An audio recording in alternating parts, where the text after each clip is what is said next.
Could an entire city be not built, but appropriated? And if so, what traces of such a substitution still lie before our eyes? Supporters of the alternative version begin with the coat of arms of Saint Petersburg. It bears two anchors, one river and one sea, and above them an imperial crown and scepter. At first glance everything is simple. It is a port city. The symbols fit.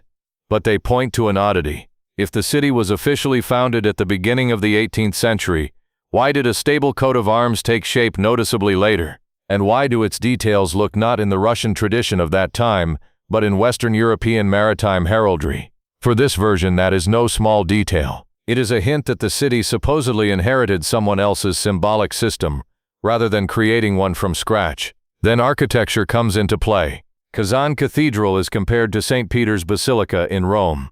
And the comparison is not accidental. The semicircular colonnade really does evoke direct associations with the Roman ensemble. St. Isaac's Cathedral is also built in forms that are closer to European classicism and imperial Rome than to the ancient Russian church canon.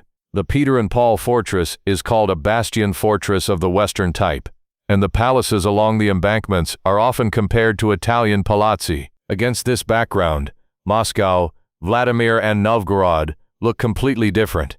Other silhouettes dominate there. Other plasticity, another church tradition. From this comes the main thesis. From the very beginning, Petersburg was conceived as a European city, not as a continuation of the old Russian architectural line.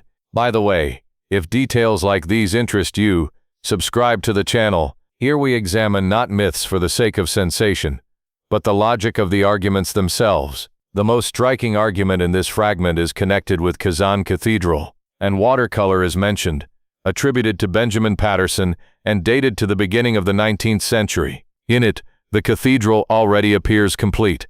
There is the colonnade, the dome, the square, and city life around it. And here the main suspicion arises. If the image was indeed created before the official completion of construction, then either the dating is debatable, construction from scratch, but the reconstruction of an already existing building. This is precisely what the version about the appropriation of an older structure is built on. Then attention shifts to symbols. They speak of the cross on the dome, of its shape, of a possible replacement in a later period. From this they draw a broad conclusion.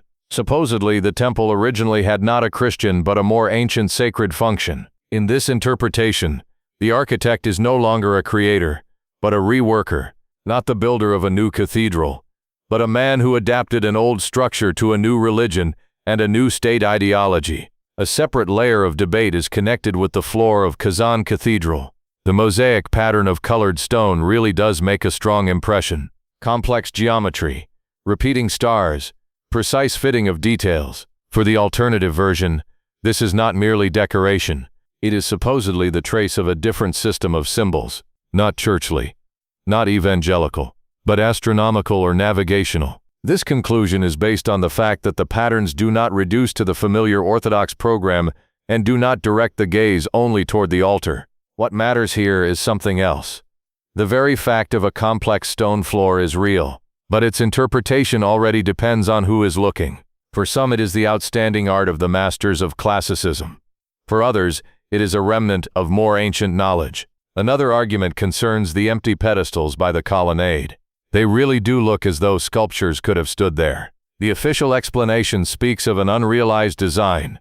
The alternative one sees this as a trace of deliberate dismantling, as if the former figures were removed, and new ones were never installed, so as not to reveal the substitution. The argument is reinforced by references to old images in which the pedestals are already empty. The logic here is simple. If statues once existed, their disappearance must have had a cause. And the version about a lack of money seems to supporters of this theory too convenient for such a large imperial project. Against this background, they also recall the obelisk that supposedly appears in an early image of the square and later disappears. Its replacement by another element of the urban environment is presented in this version as an erasure of memory. First the old symbols are removed, then the religious signs are changed, then the dates are rewritten, and in the end a new history of the city emerges, convenient for a new dynasty. All of this is linked to the broader idea of Tartaria.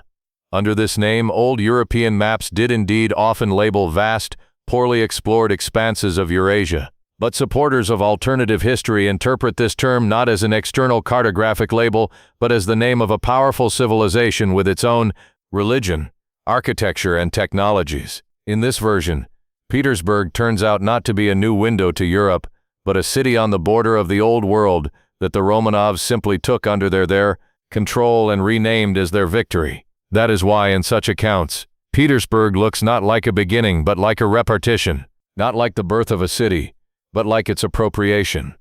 And then an even sharper question arises: if everything is so tangled with Kazan Cathedral, then what are we to make of St. Isaac's, around which official history is also full of strange reconstructions and versions? It is precisely here that this line of reasoning only gains momentum.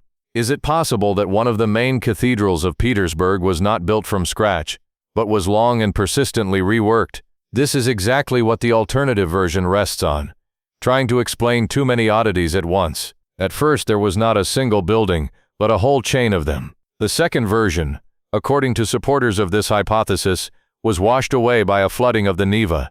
The third was left unfinished by the Italian architect Rinaldi. Then Brenna replaced him, and in this version he had already noticeably altered the original design. Finally, the fourth stage is associated with Auguste Montferrand. He led the work for 40 years, from 1818 to 1858. And here the main question arises. Peter the Great died in 1725. If the cathedral really was erected specifically as a monument to him, why did it receive its final form only 133 years after the Tsar's death? For comparison, Kazan Cathedral is usually cited. It was officially built in about 10 years. The difference is too great, and so supporters of the alternative version draw a sharp conclusion. St. Isaac's Cathedral may have existed long before the Romanovs, but in a different form and with a different purpose. By this logic, Catherine the Great began not construction, but the Christianization of an old structure through Rinaldi. Paul I continued it through Brenna. Nicholas V brought the process to an end through Montferrand.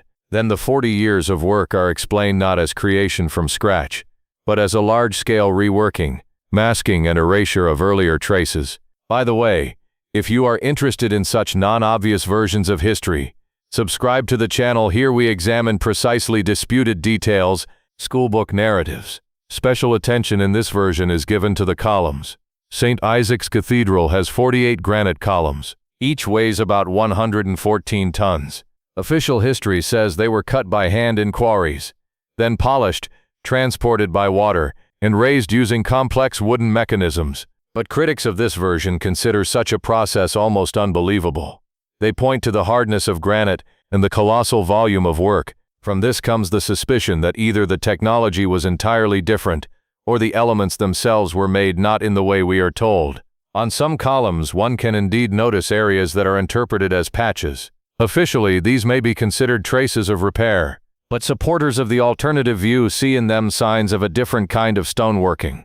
They suggest unknown methods of cutting or molding. Similar questions arise about the interior decoration as well. The stone surfaces, marble patterns, and precision of the fitting seem to them too perfect for the manual labor of that time. There is one more detail. Inside the cathedral there is a bust of Montferrand. It is commonly believed that it was made from the stones used in construction. But critics ask a simple question. If all the material was used up in the work, where did the extra fragments for a separate monument come from? For supporters of this hypothesis, the answer is obvious. Montferrand may not have been building something new, but dismantling something old, using ready-made elements of an earlier decor. They extend similar doubts to other churches as well. When discussing Kazan Cathedral, people often recall reports of metal plates inside the columns at the joints of the stone sections. If a column is monolithic, why would it need internal fastening elements? Then another interpretation appears. The columns may have been composite, and that means the official description does not fully reflect their actual structure. Then the hypothesis becomes even bolder. Metal ties inside the walls, gilded crosses, tall bell towers, and proximity to water are interpreted not as purely religious or decorative elements, parts of a large engineering system. In this version, the columns resemble vertical antennas. The domes are considered resonators, the metal at the tops conductors, the water near the cathedrals an amplifier of the effect. Thus is born the idea that some old churches may have been not only religious buildings, but also objects of an unknown energy network. Supporters of the theory connect this idea with Tartaria. Under this name, old European maps did indeed mark vast, little-studied territories of Eurasia. But in the alternative interpretation, Tartaria becomes not a geographical label, but the name of an advanced civilization. It is credited with unified architecture, shared infrastructure, and even free energy technologies. After some catastrophe in the 18th century, this system supposedly stopped working. The new dynasties could no longer restore it, so they simply appropriated the surviving structures and turned them into churches, palaces, and administrative buildings. Against this background, the history of Petersburg is interpreted differently as well. The name Saint Petersburg became established under the Romanovs. Before that, Swedish maps showed 9, while other European maps featured different names. Supporters of the alternative version believe this was not an empty place, but an ancient port that was simply renamed. Then 1703 becomes not the date of foundation, but the date of capture and political rebranding. That is why Peter the Great in this version is portrayed not as the creator of the city, but as a reformer who changed names. Petersburg is viewed here as a strategic hub. It is the Baltic Sea Gate. It is control over trade routes. It is a point through which one can influence a vast region. And if the city already existed earlier, then the legend of its being founded from scratch really looks not like a story of construction, appropriation. An important role in this framework is also played by the theme of global catastrophe. The Lisbon earthquake of 1755 is often recalled. It was monstrous. It was followed by tsunamis and fires. The city was almost destroyed.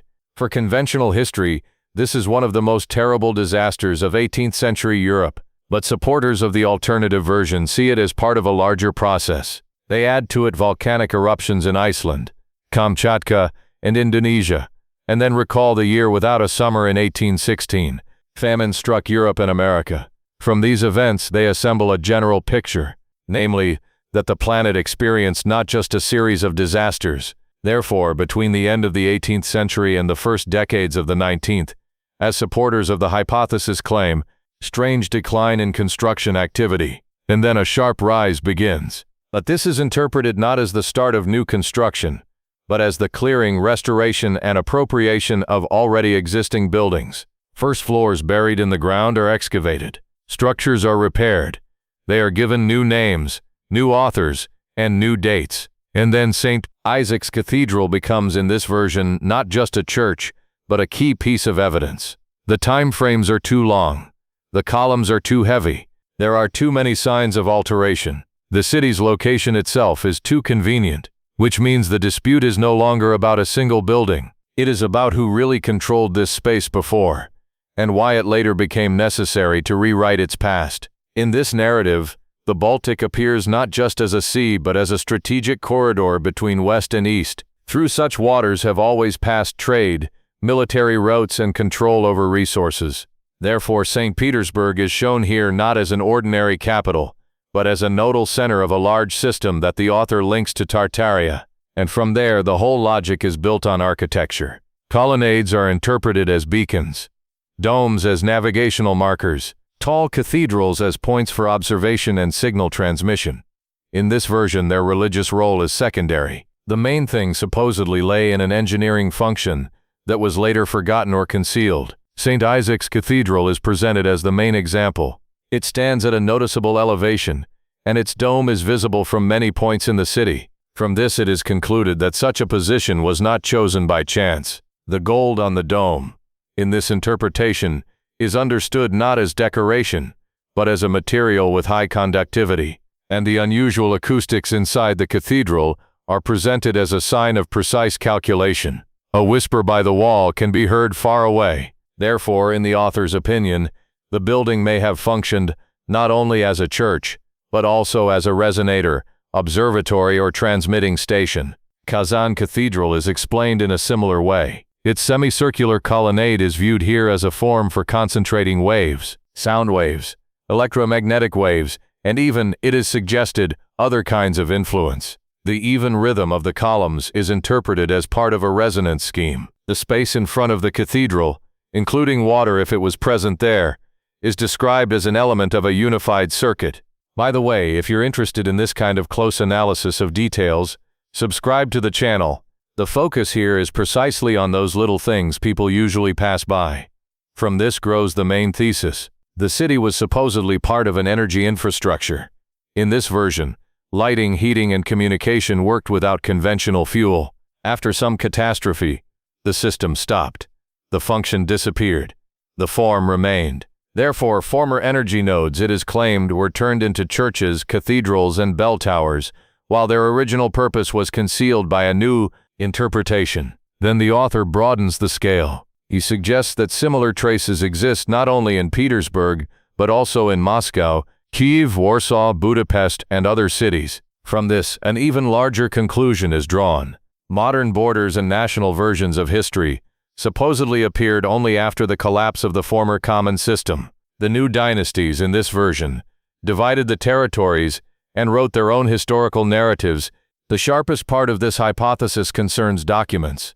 The author asks where the maps, drawings, and chronicles of Tartaria are, and he answers himself. They were supposedly destroyed.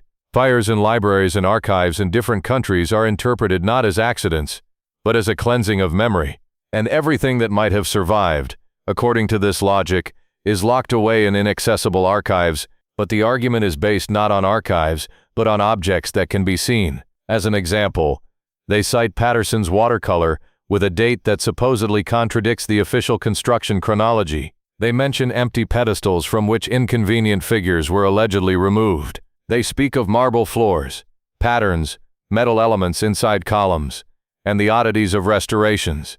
The point here is simple. Even if one disputes the conclusions, the objects themselves exist, and it is precisely at them that the author proposes looking first, hence the appeal to the viewer. Do not immediately believe either textbooks or alternative versions. Instead, compare sources. Look at old maps from the 17th and 18th centuries. Study the proportions of buildings, symbols, materials, acoustics, and the placement of domes and colonnades, because in this approach the key lies not in grand declarations but in recurring details. The fragment's final thought sounds like this. Saint Petersburg is presented as a particularly vivid place, where in the author's view traces of a lost system, and the question is not only about Tartaria. The question is broader. Are we ready at all to notice inconsistencies, if they lie right before our eyes? For if the form has been preserved, then perhaps it still retains the memory of a function that history can no longer or does not want to explain.